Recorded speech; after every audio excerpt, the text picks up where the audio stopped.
میں نے کہا تھا کراچی لاوارث نہیں ہے۔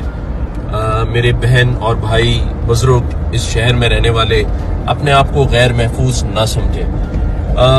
حادثات ہو رہے ہیں، میں مسلسل کہہ رہا ہوں کہ اس کا ادراک ہونا چاہیے، انتظامیہ قانون نافذ کرے اور ایسے واقعات پھر نہ ہوں، لیکن قانون ہم نے ہاتھ میں نہیں لینا۔ میں اس وقت رات کے اس پہر پچھلے 1 گھنٹے سے کراچی کے مختلف علاقوں میں گھوم رہا ہوں، اور مقصد یہی ہے کہ لوگ اطمینان اور اپنے آپ کو محفوظ سمجھیں۔ کچھ واقعات ہوئے ہیں جس میں ڈمپر جلائے گئے ہیں۔